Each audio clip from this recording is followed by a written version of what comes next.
हमारे साथ जयंत चौधरी जी हैं। दो लड़कों की जोड़ी तो डार्क जोन वाली जोड़ी है ये। सबसे ज्यादा तकलीफ जयंत चौधरी से है। हमारा दरवाजा आपके लिए खुला है। बाबा यही तो कहते हैं और कुछ नहीं कह रहे कि हमने गुंडों को भगा दिया। मैं भी गुंडा था क्या जब मैं हाथरस गया था? बाबा के नजर में मैं गुंडा हूँ क्या? ये तस्वीरें याद है ना, जब जयंत चौधरी को पुलिस वालों ने घेर कर मारने की कोशिश की। उस दौर की ये तस्वीरें हैं जब जयंत चौधरी हाथरस जाने की कोशिश कर रहे थे, लेकिन योगी आदित्यनाथ ने पुलिस वालों को फरमान सुनाया था कि अगर किसी को हाथरस के पीड़ित परिवार तक फटकने दिया तो उसके बाद बदन की वर्दी उतर जाएगी। मुलाजिम तो सरकार का नौकर ठहरा, वो इस बात पर अमल कर बैठा और इससे ज्यादा कर भी क्या सकता था, जिसकी कल्पना शायद जयंत चौधरी ने भी नहीं की थी। इसीलिए वो बीजेपी के उत्तम प्रदेश में तानाशाही लाठियों का शिकार हो गए। आज वो हिसाब मांग रहे हैं कि बताइए तो बाबा योगी आदित्यनाथ किस गुनाह की सजा आपने दी कि हमने कानून व्यवस्था सुधार दी। बाबा यही तो कहते हैं और कुछ नहीं कह रहे कि हमने गुंडों को भगा दिया। मैं भी गुंडा था क्या जब मैं हाथरस गया था? बाबा के नजर में मैं गुंडा हूं क्या? मुझ पे लाठी क्यों चलाई? बाबा जी मैंने कोई अपराध किया है क्या?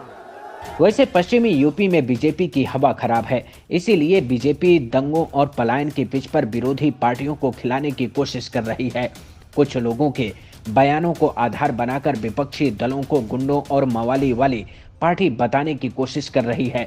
वैसे ही जैसे किसान आंदोलन को बदनाम करने के लिए खालिस्तानी, पाकिस्तानी और न जाने क्या क्या कहा गया था, लेकिन अब जब जयंत चौधरी पूछ रहे हैं कि बताइए तो ऐसी क्या खता थी जो योगी आदित्यनाथ ने ऐसी सजा दी। कानून व्यवस्था सुधार दी। बाबा यही तो कहते हैं और कुछ नहीं कह रहे कि हमने गुंडों को भगा दिया। मैं भी गुंडा था क्या जब मैं हाथरस गया था? बाबा के नजर में मैं गुंडा हूं क्या? मुझ पे लाठी क्यों चलाई? बाबा जी मैंने कोई अपराध किया है क्या? वैसे बीजेपी जयंत चौधरी को तोड़ने की पूरी कोशिश में लगी थी। जाट नेताओं के साथ दिल्ली में बैठकर पश्चिम का शक्ति प्रदर्शन तक किया, लेकिन जयंत चौधरी पर बात अटक गई। बीजेपी समर्थित जाट नेताओं ने साफ कर दिया कि अगर जयंत साथ नहीं आएंगे तो पश्चिम में बीजेपी के खिलाफ जाट जाएंगे। इसीलिए अमित शाह ने संदेश दिया कि जयंत के लिए बीजेपी के रास्ते खुले हैं। जयंत चौधरी जी ने एक गलत रास्ता चुना है। यहाँ के समाज के लोग उनसे बात करेंगे, उनको समझाएंगे। इलेक्शन के बाद में संभावनाएं खुली रहती हैं। हमारा दरवाजा आपके लिए खुला है। इस ऑफर के आते ही जयंत चौधरी ने 700 शहीद किसानों के परिवारों के सामने बीजेपी को कटघरे में लाकर खड़ा कर दिया और अपना दरवाजा बीजेपी के लिए बंद कर दिया। ये लोग कहां गए थे जब लखीमपुर में किसानों को कुचला गया, रौंदा गया? पशु भी होगा तो आप इस तरह से गाड़ी, कोई इंसानियत रखने वाला कोई भी इंसान इस तरह की वारदात नहीं होने देगा जिस तरीके से किसानों को रौंद के वो गाड़ियां चली गई। ये लोग कहां थे जो आज आपसे उम्मीद कर रहे हैं, मुझसे उम्मीद कर रहे हैं? मैं कोई चवन्नी हूं जो ऐसे करके जो पलट जाऊंगा? इससे बौखलाई बीजेपी ने जयंत चौधरी को नीचा दिखाने की कोशिश करने लगी। पिता के बयानों को वायरल कराने लगी और सवाल पूछने लगी कि जो बाप का नहीं वो जाट समाज का कैसे होगा। अब तो योगी आदित्यनाथ नाम लेकर सीधा आरोप लगा रहे हैं कि जब अखिलेश यादव के शासनकाल में मुजफ्फरनगर में दंगे हो रहे थे तब उनके दोस्त जयंत चौधरी दिल्ली में बैठकर तमाशा देख रहे थे। याद करिए जब मुजफ्फरनगर का दंगा हो रहा था, कैराना से पलायन हो रहा था, ये लोग लखनऊ से दंगा करवा रहे थे और दिल्ली वाला लड़का तमाशा देख रहा था। वैसे बीजेपी लगातार दंगों की आड़ लेकर पश्चिमी यूपी में सियासी ध्रुवीकरण की कोशिश कर रही है, लेकिन किसानों की कमान संभालने वाले राकेश टिकैत ने साफ कर दिया कि बीजेपी को इस बार मुजफ्फरनगर की धरती पर हिंदू मुस्लिम की बंटवारे वाली पिच पर नहीं खेलने देंगे। क्या इस देश में और यहाँ पे खासकर पश्चिम उत्तर प्रदेश में मुख्यमंत्री हो या इनके बड़े बड़े लीडर हो, वे सब आ रहे हैं और यमुना के खद्दर से शुरू करते हैं और मुजफ्फरनगर को जाकर वहीं घूम रहे, क्योंकि एक फील्ड वहां पे ही उनको मिला, एक स्टेडियम है वहां पे, उसी में एक मैच कराना चाहते हैं। हमने कहा भाई वो मैच अब की बार मुजफ्फरनगर की धरती पर तो होगा नहीं।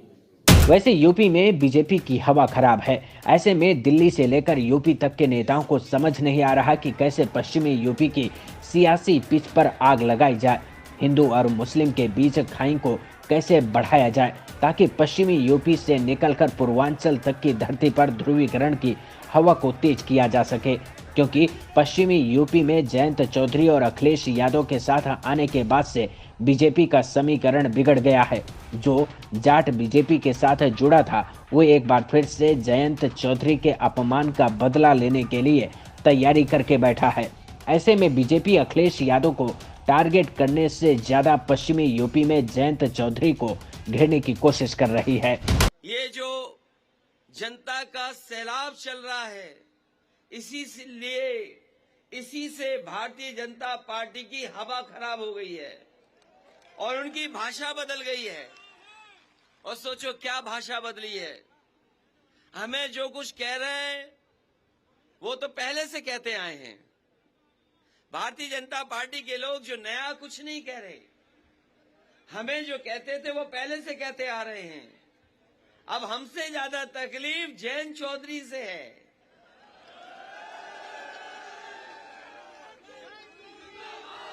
हमसे जो परेशानी रही होगी वो तो है उनको, लेकिन जब से जयंत चौधरी साथ आए हैं उनकी तकलीफें बढ़ गई हैं, परेशानी बढ़ गई हैं। इस बयान के सियासी मायने भी हैं, क्योंकि अखिलेश यादव जानते हैं कि किसान आंदोलन के बाद पश्चिमी यूपी में सियासी तस्वीर बदली है। जो राकेश टिकैत परिवार 2019 तक बीजेपी के साथ खड़ा था, अब वो बीजेपी के खिलाफ बगावत करके बैठा है।